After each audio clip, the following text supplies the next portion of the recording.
Okay, so you want to buy a lighthouse.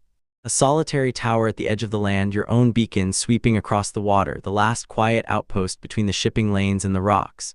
You picture yourself as the keeper, alone with the sea and a good book, the light turning overhead every night whether or not anyone's watching. It's one of the most romantic images in all of real estate, and thousands of people fantasize about it every single year. Here's the problem. In a meaningful share of these sales, you don't actually own the light. The tower, yes. The keeper's quarters, yes. The deed, yes. But the actual navigation equipment inside, the lamp, the lens, the signal, frequently remains the legal property of the United States Coast Guard, with a retained right to access it, whether you like it or not, for as long as the light stays active. You can buy the building. You cannot always buy the beacon. Let's start with what's actually for sale, because lighthouse ownership splits into several very different situations depending on one detail almost nobody checks before falling in love with the listing photos. Is the light still working? If it is, the sale almost always comes with a carve-out.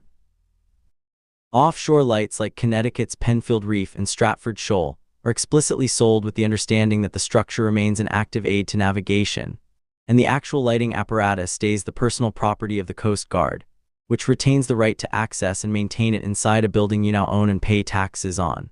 If the light has been fully decommissioned, you're buying a much simpler package: a tower and a keeper's dwelling with no ongoing federal equipment inside it. Then there's a second split that matters just as much. How did this lighthouse end up for sale at all? Since the National Historic Lighthouse Preservation Act passed in 2000, roughly 150 federally owned lighthouses have changed hands, and the process has a strict pecking order.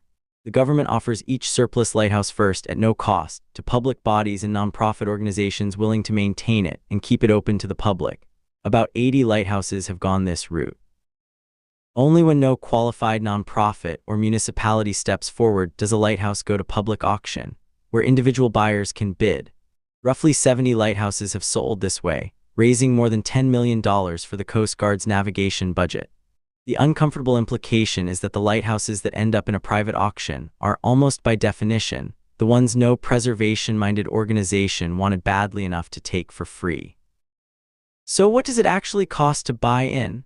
Auction sales through this program have ranged from as little as $10,000 up to a record $933,888, though the more typical winning bid sits somewhere between roughly $25,000 and $381,000. Registration alone usually requires a deposit in the thousands of dollars before you're even allowed to bid, and starting bids on recent auctions have opened as low as $10,000 to $15,000. On paper, that makes a lighthouse look like one of the cheapest pieces of significant real estate in the entire country. The purchase price is almost never the real number. Because here's what location does to a lighthouse that it doesn't do to almost anything else in this series. A lighthouse exists specifically at the one point on the coastline nobody could safely build a normal building: a submerged reef a mile offshore, a breakwater accessible only by boat, a bluff with no road. That isolation is the entire reason the lighthouse is historically significant, and it's also the entire reason it's expensive to actually live in or restore. One real Ohio example makes the math concrete. The Fairport Harbor West Breakwater Light, a lighthouse a half-mile out on a break wall with no road access at all, sold at auction for $71,000. Its new owner has since spent more than $300,000 renovating it, and every major appliance, the stove, the refrigerator, had to be transported by boat and then lowered onto the lighthouse platform by crane, because there was no other way to get them there.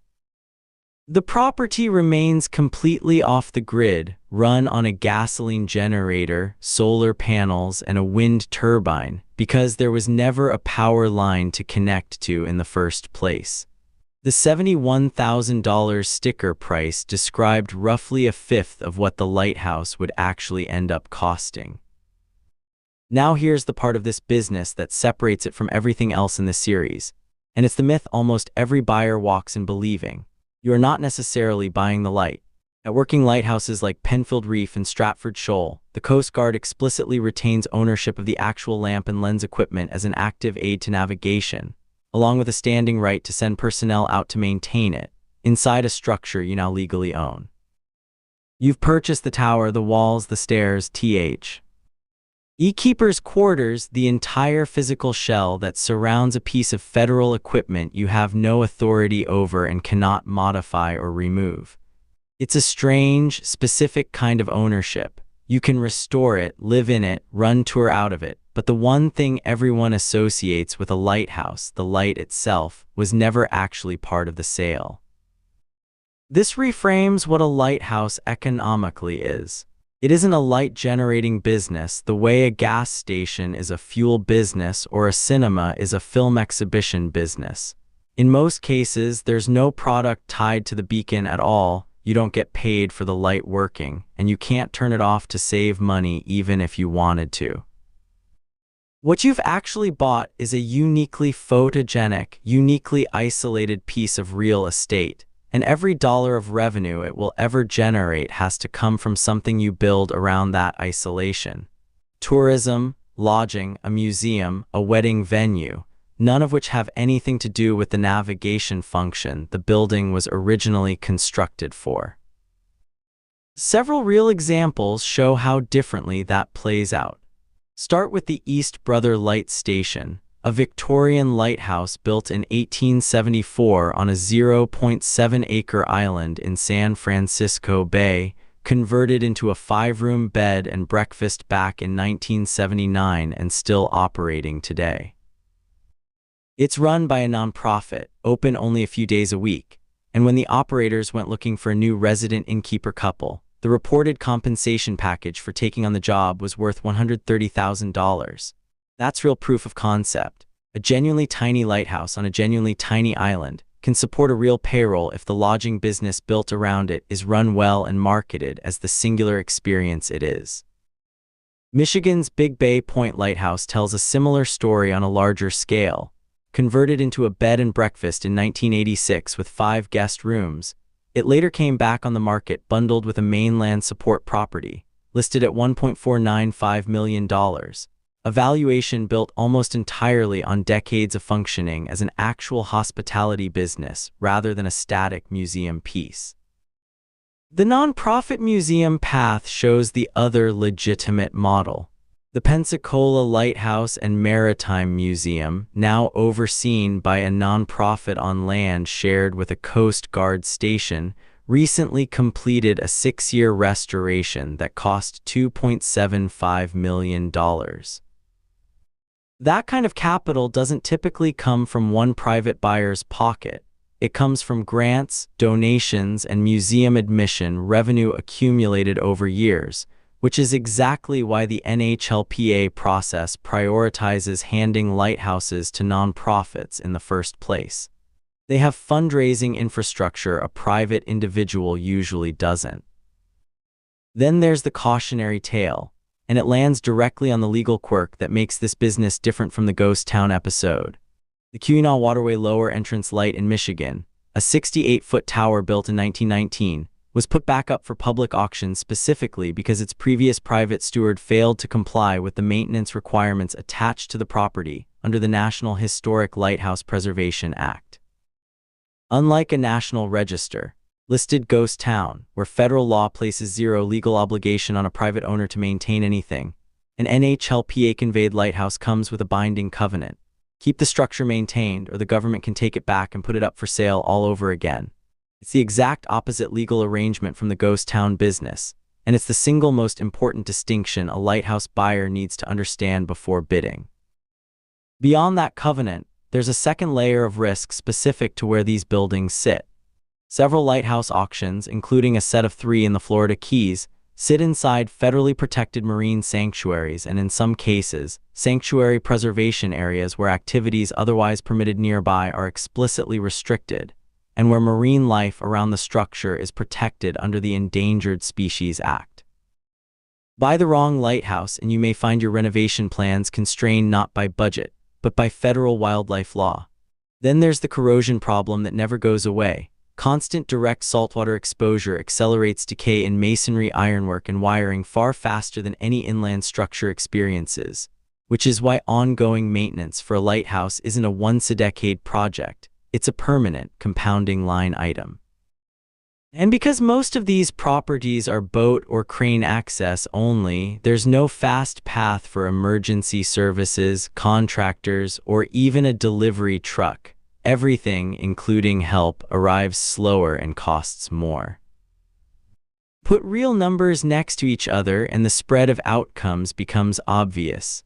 A private buyer can win a Coast Guard auction lighthouse for as little as $10,000 to $25,000, only to discover, as at Fairport Harbor, that the honest total cost of making it livable runs into the hundreds of thousands. A W.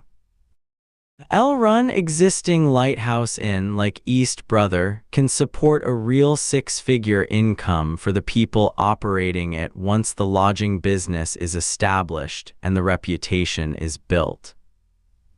A large-scale historic restoration like Pensacola's $2.75 million rebuild sits entirely outside what most private buyers could self-fund, which is exactly why those larger, more architecturally significant lighthouses tend to end up with nonprofits rather than individuals in the first place. And an already converted, revenue-generating property like Big Bay Point can command a resale price in the seven figures precisely because someone already did the expensive, risky work of proving the business model. So does buying a lighthouse ever pencil out? In the optimistic scenario, you buy something that's already been converted into a working bed and breakfast or museum, with an established guest base, existing licensing, and a business model somebody else already de-risked. And you step into ongoing revenue from day one, the same way Buford's gas station or Cerro Gordo's audience gave those ghost town buyers a running start. In the realistic bad case scenario, you win a cheap raw tower at a government auction, assume it's simply a historic fixer-upper, and only discover afterward both the true off-grid restoration cost and the binding federal maintenance covenant attached to the deed. A covenant that, if you fail to meet it, can end with the government reclaiming the lighthouse and auctioning it to someone else, exactly as happened at Keweenaw. You don't buy a lighthouse for the light. In plenty of cases, the light was never yours to begin with. You buy the building wrapped around it, on the one stretch of coastline chosen specifically because nothing else could survive there, and everything that makes the location beautiful is also exactly what makes it expensive.